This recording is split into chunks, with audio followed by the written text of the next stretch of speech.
사도행전 9장 20절 말씀 다 같이 우리 한 목소리로 봉독하겠습니다. 시작. 즉시로 각 회당에서 예수가 하나님의 아들심을 전파하니. 아멘. 기도합니다. 사랑의 하나님, 하나님께서 우리에게 부어주시고 부르시고 또 인도하시는 은혜를 우리가 오늘 기억하면서 말씀을 들을 때에 우리 마음에서 하나님께서 부어주시는 큰 은혜와 부르심에 내가 순종하며 응답하고 즉시로 내가 주님 바울처럼 믿음으로 나아가는 하나님의 큰 은혜가 있는 말씀이 되게 인도하여 주시옵소서. 성령께서 함께 하실 것을 믿고 감사드리며 예수님의 이름으로 간절히 기도드리옵나이다. 아멘. 할렐루야. 박수로 하나님께 영광 돌리시겠습니다. 우리 신실하신 하나님, 전능하신 하나님, 능력의 하나님을 찬양합니다. 아멘. 선포하는 대로 하나님을 찬양하면은 전능하신 하나님이 나의 하나님, 아버지가 되심을 믿으시기 바랍니다. 이 능력의 하나님을 찬양하면 그 하나님의 능력이 나에게 오는 거예요. 신실하신 하나님 찬양하면은 신실한 그 능력이 나에게도 오는 겁니다. 오늘 제가 말씀 들으시면서 하나님의 영생의 귀를 기울이시고 여러분 선포할 줄 아는 그런 믿음이 있기를 바랍니다. 우리의 신체 부위의 그 입술은 하나의 문과 같습니다. 문. 내가 열고 닫을 수 있어요.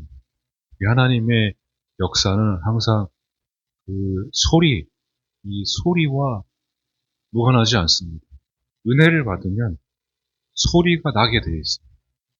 시편 말씀도 여러분 성경도 잘 보시면 하나님의 빛이 임할 때는 항상 음성이 있거나 항상 어떤 역사가 소리가 나게 됩니다. 찬양하는 소리도 나게 되고 살아나는 놀라운 일들이 여기저기서 큰 소리가 나기도 합니다. 오늘 좀 또 뿐만 아니라 매일매일 하나님과 함께 동행하는 삶에는 항상 그 긍정적인 또 믿음의 선포의 말들이 항상 따라오게 되니까 여러분 그 믿음에 이르기까지 먼저 잘 귀를 기울이고 순종하고 그 말씀을 잘 내 안에 품고 그 말을 내 삶으로 이렇게 증명하고 선포할 줄 아는 그런 믿음의 삶을 여러분 다 사시길 축복합니다. 우리 한번 따라해 볼까요? 에베네셀의 하나님, 임마누엘의 하나님, 여호와 일의 하나님. 할렐루야. 네, 우리 그 연말 연초에 이렇게 참 좋아하는 말들이죠. 선포하고 막 그러는데 에베네셀은 여기까지 하나님이 도우셨다 그런 말이고, 임마누엘은 잘 여러분 많이 들어보셨죠? 하나님 우리와 함께 하신다는 말이고, 여호와 이레는 하나님이 예비하신다, 미리 준비하신다는 거죠. 이 말들을 우리가 사람들이 많이 좋아합니다. 구약시대 이 에베네셀은 사무엘 선지자를 통해서 나온 그런 말입니다. 우리 연말에 많이 찬양합니다. 에베네셀의 하나님, 여기까지 우리를 도우셨다고. 하나님께서 큰 여러 가지 역사를 이루실 때 꼭 특징이 있어요. 그거를 그냥 우리가 예배 끝나고 그냥 가는 게 아니라 하나님 마찬가지로 예배 끝나고 나서도 기도하고 우리가 항상 서로 인사하고 또 승리하자고 이렇게 하고 가잖아요. 하나님의 구약시대에는 하나님께서 그 큰 역사를 이루실 때는 반드시 특징이 있습니다. 항상 기록이나 기념을 할 수 있게 남겨둡니다. 그 모든 믿음의 유산을 후손들에게 물려주게 하기 위해서. 그리고 보고 너희들이 이거를 반드시 기억하게 하시기 위해서 하나님께서는 꼭 이 기록을 남깁니다. 오늘 이 에베네셀이라는 말이 그냥 말로만 선포한 게 아니라 사무엘이 그 미스바에 모여가지고 하나님께서 그 모든 전쟁을 이기게 하셔서 그걸 기념하기 위해서 돌에다가 에베네셀로 선포를 하고 그 돌을 하나님께서 그 여기까지 도우셨다는 상징으로 딱 그렇게 삼아 놓습니다. 하나님께서는 이 에베네셀뿐만 아니라 이 돌뿐만 아니라 우리가 잘 알고 있는 베델이 있죠, 베델. 야곱이 뭘 베개 삼았습니까? 돌을 베개 삼았어요. 돌을 베개 삼아서 누워서 하늘에서 사닥다리가 내려와가지고 천사가 오르락 내리락 하는 것을 보고 난 다음에 여기가 바로 하나님의 집이 되기를 원합니다. 여기에서 내가 예배드리고 11조를 드리겠습니다. 딱 고백하고 이 돌을 뭐라고 부르려냐면은 베델이라 부릅니다. 그리고 여호수아 마찬가지 여호수아가 우리 성경에 보시면은 요단강을 건너는 거를 길갈에서 이 12돌을 가져와서 하나님께서 이 물을 요단강을 마른 땅이 되게 하셔서 걸을 수 있었다고 해서 12돌을 가져와서 기념하는 기록을 남겨줍니다. 제가 지금 말씀드린 거에 공통적으로 뭐가 나오죠? 돌멩이가 나와요. 돌멩이. 스톤. 돌멩이. 자, 그러면 이 돌이 에베네셀, 특별히 에베네셀 같은 경우 저도 뭐 이스라엘도 가보고 성지순례를 터키 그리스 가보면은 안 믿는 사람은 그래요. 야, 저기 가자 그러면은 야, 저 가봤자 돌밖에 없어. 돌. 그렇게 얘기합니다. 그런데 진짜 실제로 가면은 돌밖에 없어요. 이 이 기둥, 무너진 흔적. 근데 거기 돌에다가 뭐라고 기록이 되게 많이 남겨져 있어요. 저 베델이라는 곳도, 베델이라 추정되는 곳도 가봤는데, 사람이 없어요. 사람이 살 수 없는 곳에, 그냥 이렇게 재단처럼 간단하게, 그렇게 되어 있는 베델로 추정되는 그런 곳을 관광지로, 성지 순례 유적지로 삼아 있더라고요. 가면은 돌이에요, 거기도. 여기도 돌, 저기도 돌, 이것도 돌, 저것도 돌. 우리나라도 그 유적지 가면은 뭐가 반드시 있습니까? 돌이 있습니다.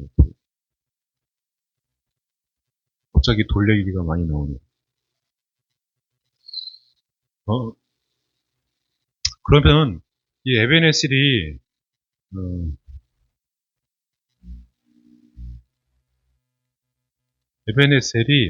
아벤 에젤이에요. 그리스어로. 이 뜻이 도우시는 분의 돌입니다. 돌. 돌이에요, 사실은 돌, 진짜로. 도우시는 분의 돌. 성경에서는 여기까지 하나님이 우리를 도우셨다. 이렇게 기록을 남겨놓습니다. 사무엘상의 7장에 나오는데, 그런데 우리가 잘 생각해 봐야 될 게, 이 에베네셀, 여기까지 도우신 하나님의 이 에베네셀이 과연 과거에 속한 것일까? 아니면 미래에 속한 것일까? 그거를 성경을 제가 읽으면서 보니까, 아니, 돌밖에 없는 유적지를 보면서 도대체 이 과거에 지나간 그런 영광을 가지고 있는 이 돌이 과연 우리에게 무엇을 남겨주고 있는가? 그 생각이 드는 거죠. 유적지를 진짜 실제로 이스라엘 성지순례를 가도 아니 이 돌 아무것도 없는데 주위에 보면은 사람도 살 수 없는 곳인데 이 돌멩이 하나가 이 전 세계 수많은 사람들에게 하나님께서 역사하시는 또 살아서 숨쉬는 하나님의 큰 역사를 또 기대하게 만드는 힘이 되었다는 것입니다. 눈으로 보기에는 아무것도 아닌 돌이 돌멩이 하나가 과거도 아니고 미래도 아닌 것 같고, 그런데 과거의 모든 하나님의 역사를 이 돌멩이 하나가 미래를 기대하게 만드는 하나의 통로가 되고 있었다는 것입니다. 그러니까 하나님은 구약시대의 그런 특징들을 통해서 반드시 하나님께서는 그 역사를 이어가십니다. 근데 이 아벤에젤에는 히브리어로 경계석입니다. 경계석. 음, 우리 우리 뭐 어렸을 때도 그렇고 뭐 요즘에도 그렇지만은 그렇죠. 뭐 이렇게 딱 책상에다가 손 딱 그어 놓으면은 너 여기 넘어오면은 그 안 된다고 이렇게 딱 선을 정해 놓잖아요. 그 이스라엘도 그 고대 근동에는 이 경계석이 있었어요. 경계석. 그래서 이 경계표를 옮기면 죽습니다. 선한 사람의 경계표를 이렇게 옮겨놓으면, 임의로 옮기면은 그 사람은 죽게 되어 있어요. 근데 이제 경계석 히브리어로 개불입니다. 개불. 먹는 개불이 아니고 그 개불인데 경계석이라는 말과 같습니다. 어, 이 경계석의 안에서, 테두리 안에서 이 지역과 나라와 이웃이 보호를 받습니다. 일단 건들면은 전쟁이에요. 그런데 경계석 너머에는, 그러니까 그렇죠. 이 선 너머에는 나와 다른 세계가, 나와 다른 역사가 있습니다. 하나님께서는 이 경계석을 두고 이 경계석 너머에는 또 다른 일들을 또 하고 계십니다. 그러니까 교회마다 또 사람마다 다 그 경계가 있어요. 그래서 저를 통한 역사 하나님의 계획이 있고 여러분들 한 사람 한 사람을 통한 계획이 다 있습니다. 계획이. 사무엘이 에베네스라는 그 경계석을 통해서 사무엘이 과연 그냥 과거의 역사에 그냥 끝난 것일까? 그게 아니었다는 것입니다. 사무엘은 이 에베네셀이라고 선포한 다음에 어떤 일을 하냐면은 누굴 만납니까? 사울이라는 사람을 하나님께서 말씀하셔서 사울을 기름 붓고 왕이 되게 하는, 그리고 사울이라는 그 왕의 시행착오를 겪으면서 다윗을 또 기름 붓는 역사를 사무엘을 통해서 하나님이 이루시게 됩니다. 사무엘은 굉장히 유명한 선지자 중에 선지자로 하나님께서 세우십니다. 선지자 중에. 그래서 이 선지자들 중에서도 뭡니까? 제일 높은 선지자. 그 정도, 원래 엘리 제사장이 유명한 제사장이었는데, 실패를 했죠. 그런데 우리가 잘 알다시피 엘리 제사장, 또 그 아들이 있습니다. 홈리와 비느하스가 있는데, 말을 안 들었어요. 자식 농사에 실패했습니다. 그런데 사무엘상 9장을 보면은 사무엘 선지자도 자식 농사를 실패합니다. 그러니까 그 제사장 아들들도 돌보지 못했고 사무엘 선지자도 그 아들들이 말을 안 들어서 주위에서 소리를 많이 들었어요. 근데 엘리 제사장대로 마지막에 말년에 사무엘이 하나님의 음성을 들을 수 있도록 엘리 제사장을 하나님이 쓰십니다. 그 나름대로 사무엘이 하나님의 음성을 들을 수 있는 공적이 누구한테 있냐면 한나가 아니라 엘리 제사장에게 있어요. 그 엘리 제사장을 욕만 하는 사람도 있는데 결코 그렇지 않습니다. 마지막에는 그 사무엘상 3장을 보면은 하나님의 등불은 꺼지지 않았다. 그렇게 표현합니다. 엘리 제사장도 반드시 그 마지막 때에 마지막에 다 타버린 그런 사람이었지만은 하나님의 등불은 절대 꺼지지 않고 하나님께서 엘리 제사장 또한 쓰셨다는 것입니다. 사무엘도 엘리 제사장도 사무엘과 엘리 제사장이 틀렸던 거는 달랐던 점은 뭐냐면 사무엘은 그 선지자가 된 이후에도 계속해서 하나님의 말씀에 순종하며 갔다는 것이고, 엘리 제사장은 결과적으로는 나중에 그 하나님 보시기에 좀 안 좋은 행동들을 많이 했기 때문에 그 모습이 달았다는 것입니다. 그런데 우리가 잘 보시면 아시겠지만 엘리 제사장이나 사무엘이나 하나님께서는 하나님의 등불을 꺼뜨리지 않으시고 반드시 하나님의 일에 쓰실 계획을 가지고 계시다는 것입니다. 이 경계석 계불이라는 것은 하나님께서 반드시 그 경계에 서 있는 그 상태들이 있어요. 그러니까 이렇게 뭐라고 해야 되나, 우리 바람 불면은 갈 데가 확 왔다 갔다 하잖아요.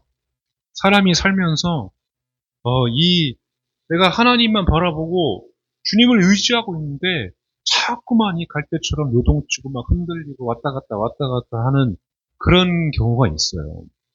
내 마음은 그렇지 않은데 내 감정을 좀 잡으려고 그러는데 내가 마음대로 할 수가 없어.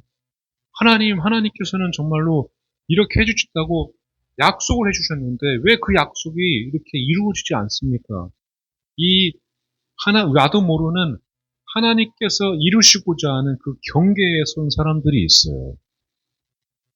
그런데 이것이 끝이 아니라 에베네셀이 여기까지 도우신 하나님으로 끝나는 것이 아니라 사무엘처럼 엘리 제사장이 그 전에 쓰임 받았던 것처럼 반드시 그 경계에 선 사람들은 하나님으로부터 크게 쓰임 받을 때가 있다는 것입니다.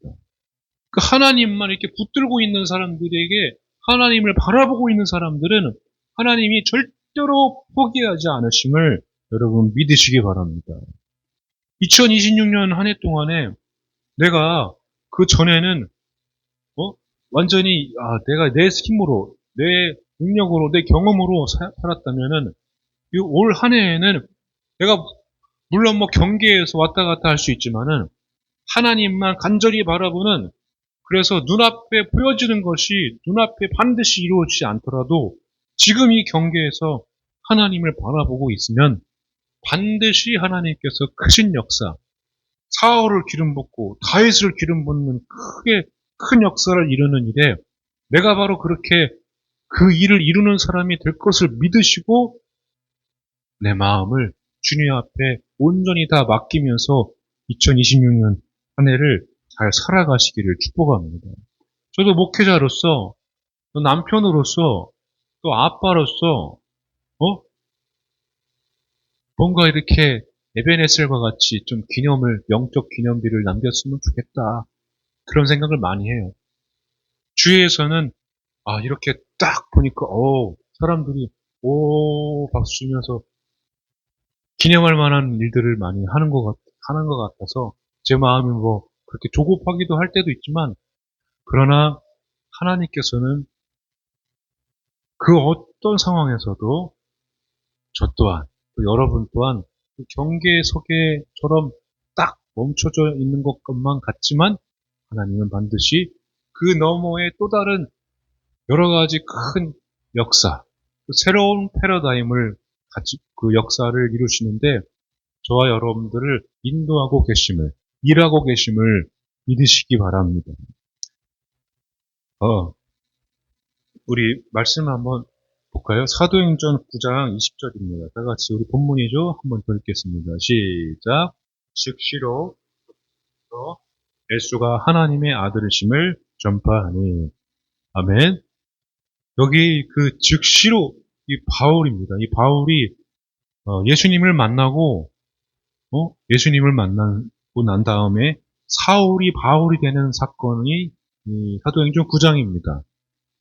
근데 이제 바울이 된 다음에 바울이 뭘 제일 먼저 했냐면은 즉시로 예수가 그리스도이심을 전파하는 역사를 바울이 행동을 하게 됩니다. 근데 여기 즉시로가요, 에우테오인데 이 에우테오라는 말이 유티스라는 말에서 파생이 됐습니다. 이 유티스라는 말이 곧 경계선, 또 곧은 바른을 뜻합니다. 이 즉시로라는 말도 어떤 하나의, 그 전에 바울이, 왜냐면은 눈이 멀었었어요. 눈이 멀고, 먹지를 못하고. 근데 바울이 된 다음부터 제일 먼저 한 행동이 유티스, 이 즉시로 하나님의 역사, 큰 구원의 계획, 예수님이 그리스도이심을 전파하는 일을 하게 됩니다.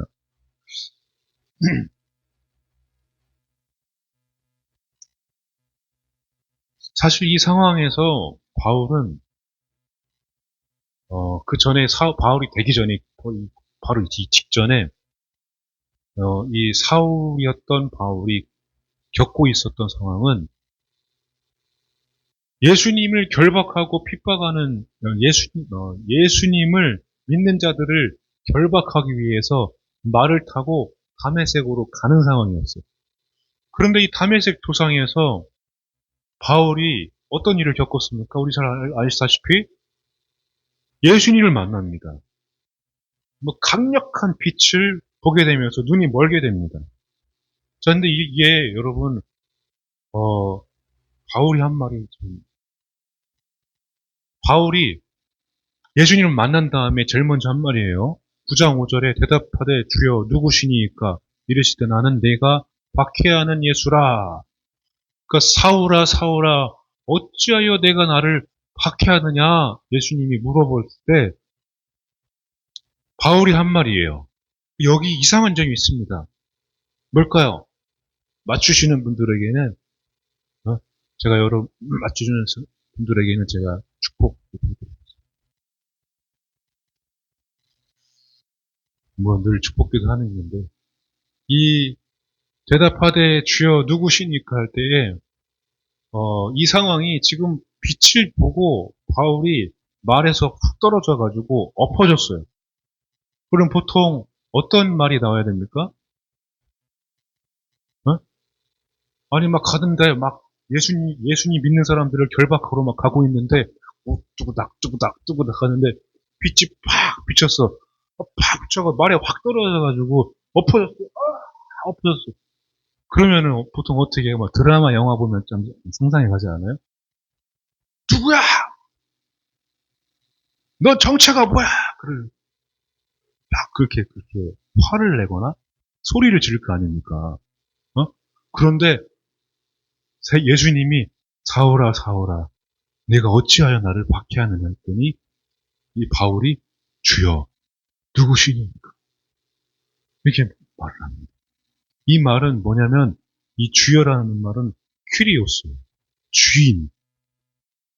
이 바울이 예수님이 누구신지를 알고 있었다는 얘기예요. 바울이 그냥 보통 사람이 아니잖아요. 똑똑한 사람이에요. 그러니까 예수를 결박했던 자가 예수님을 전파하는 자가 된 거예요. 예수님을 결박했던 자가 바로 예수님을 전파한. 그러니까 여러분 보세요.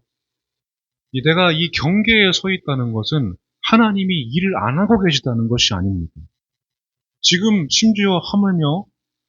바울조차도 예수님을 결박하고 예수님을 믿는 자들을 막 잡으러 다녔던 이 바울이 결국에는 예수님을 전파하는 자가 됐다는 것입니다. 하나님은 이 사울이라는 이 존재를 그냥 두신 것이 아니라 미리 준비를 시키고 계셨다는 것입니다. 사람들 보기에는 어떻게 예수님을 저렇게 핍박하고 예수 믿는 자들을 결박할 수 있을까? 막 사람들이 손가락질하고 무서워했는데 하나님은 이 사울이라는 사람을 준비시켰다는 거예요. 그래서 이 사울이 그거예요. 그러니까 예수님한테 몽둥이로 맞은 게 아니라 빛의 몽둥이로 사울이 두들겨 맞은 것입니다. 그런데 결과가 굉장합니다. 하나님께서 빛의 몽둥이로 비춰주시니까 바울이 어떻게 했습니까? 오늘 본문에 즉시로 예수님이 그리스도이심을 전파하게 됩니다. 근데 이게 그러니까 단번에 그게 된 게 아니라 그동안 미리 하나님께서 이 사울이라는 자를 기억하고 또 일을 하고 계셨다는 것입니다. 그러니까 에베네셀도, 여러분, 엘리사장도, 바울이라는 사람도 나같이 뭐 주위에서 보기에는 아무것도 아닌 사람 같아 보이는데, 정말로 저 사람은 예수 안 믿을 것 같은 사람인데도 하나님께서 한 번이라도 예수님을 아는 자들은, 한 번이라도 교회를 나왔거나 예수님을 알고 있는 사람들은 하나님은 절대 떠나지 않으십니다. 하나님께서는 반드시 지금도 준비시키시고 일하고 계심을 믿으시기 바랍니다. 그래서 하나님의 빛이 쫙 비춰지는 순간, 여러분, 우리는 저 경계석 넘어 새로운 패러다임, 새로운 삶, 새로운 하나님의 역사를 이루는 일에 쓰임받게 됨을 여러분 믿으시기 바랍니다. 그거는 아무도 몰라요. 사울이 바울이 될지 누가 알았겠습니까? 예수를 결박하던 자가 예수를 전파하는 자가 될 거라고. 그래서 전 세계에 바울을 통해서 복음이 이렇게 막 전해지게 될 것이라고 누가 예상했겠어요? 아무도 몰랐어요. 하나님만이 아셨다는 겁니다. 저와 여러분도 하나님은 알고 계십니다. 반드시. 비록 너가 그 경계를 넘어가지 못하고 있으나 그 경계석에서 에베레셀의 하나님을 찬양하고 임마누엘 하나님 찬양하고 여호와 이레 하나님을 찬양하고 있을 때 하나님은 바울처럼 즉시로 곧바로 하나님의 역사를 이루는 속히 그 일을 행하는 자로 하나님께서 인도하심을 믿으시기 바랍니다. 할렐루야. 여러분 성경 앞에 서 있으면 하나님이 그 말씀을 주십니다. 아무리 사람이 다 직분을 떠나서 어떻게든 우리가 서로 판단하거나 정죄할 게 아무것도 없습니다. 이 사람이 하나님의 자녀로 또 하나님의 그 선지자로 엘리 제사장도 많은 사람들이 그렇게 안 좋게 봤지만 목이 부러져 죽은 비운의 운명을 가진 자로 선지자로 제사장으로 남아서 그것만 알고 있는 사람도 있지만 하나님의 등불은 꺼지지 않고 엘리 제사장을 통해 사무엘을 하나님이 부르실 때 그건 바로 하나님이 너를 부르신다는 거예요. 그 사무엘을 인도했다는 거 아닙니까? 나이가 많든 젊든 사무엘은 젊었죠? 신세대죠? 엘리는 9세대죠? 나이가 늙었죠? 그런데 나이 늙으시고 연세가 많은 사람들, 젊은 사무엘도 하나님이 다 계획한 데에 쓰고 계셨다는 거예요. 쓰신다는 거예요. 남자든 여자든 남녀노소 불구하고 하나님께서는 모든 사람에게 하나님의 계획이 있다는 것을 여러분 믿으시길 바랍니다. 여러분, 하나님은 반드시 그 경계 너머로 우리를 지금도 인도하고 계십니다. 그런데 그냥 인도하고 그냥 일하고 계신 것이 아니라 내 안에 내재되어 있는 그 빛이 바울처럼 폭주하게 하기 위해서, 빛이 막 드러나게 하시기 위해서 지금도 나를 준비시키시고 지금도 나를 더욱더 하나님을 의지하게 하고 더욱더 하나님을 신뢰하게 하는 일에 하나님께서 여러분들을 인도하고 준비시키시고 함께하고 계심을 믿으시기 바랍니다. 그러니까 여러분 나중에 어떻게 돼요?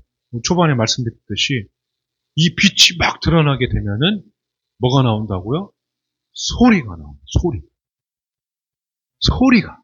말이 바뀐다는 것입니다. 언어가 바뀐다는 거예요. 언어. 유티스, 이 개불 동의어가 사파라는 말이 있어요. 이 사파가 입술의 문입니다. 문. 입의 문이 입술이에요. 입술. 문이 사파. 그래서 문을 열고 닫을 때, 그러니까 내가 이 경계에서 빛이 막 드러나서 빛이 막 드러날 때에 우리는 뭘 하게 됩니까? 예배하고 싶고, 찬양하고 싶고, 주님을 위해서 뭔가 이렇게 하고 싶고, 전파하고 싶고, 이 사람에게 내가 좋은 말을 해주고 싶고, 그런 거예요. 그럴 때가 있잖아요, 여러분. 그게 내가 하는 게 아니라 하나님이 그렇게 빛을 비춰주셔서 내 안에 성령으로 이렇게 조명해 주시고 비춰 주셔서 하나님께서 일하고 계시는 것입니다. 여러분 2026년 한 해 하나님께서 약속하신 말씀대로 또 여러분 한 사람 한 사람에게 말씀하고 그렇게 언약하신 대로 여러분 이루어 주시기를 주님의 이름으로 축복합니다. 제가 이렇게 경계에서 뒤로 물러가고 뭐 앞으로 갈 수도 없고 뒤로 갈 수도 없고 지금 이렇게 정체되어 있고 그런데 하나님은 뭐 하십니까? 하나님, 예수님, 왜 저한테는 왜 이거 안 해주십니까? 그거 자체가 그 사람 마음에 지금 예수님이 있다는 것입니다. 그러니까 하나님은 절대로 어디를 가지 않으세요. 하나님은 임마누엘 하십니다. 그러니까 2026년 한 해 그걸 반드시 믿으시고 나도 또한 이 영적인 기념비를 이렇게 잘 세워서 후손들에게 물려주고 또 큰 역사를 이루고 에베네셀 그 놀라운 일들을 에베네셀 하나님을 내가 드러내고 증거되는 일에 내가 그렇게 또 쓰임 받기를 원하면서 여러분 한 해를 기대하고 소망하면서 하나님 기도 한번 해보시기 바랍니다. 이 경계 너머의 새로운 역사, 새로운 패러다임을 가지고 하나님 일하실 때에 제가 이 경계를 넘어서 쓰임받게 해 주시옵소서. 저도 모르게 예수를 전파하는 바울처럼 나도 모르게 이제는 그 즉시 모든 삶이 새로운 삶으로 바뀌어지는 역사에 제가 쓰임받고 있게 하여 주시옵소서. 한번 기도해 보시기 바랍니다. 그런 역사가 여러분 삶 가운데 일어나기를 주님의 이름으로 축원합니다. 아멘. 찬양하고 기도하겠습니다. 아침한 기도나 거리듯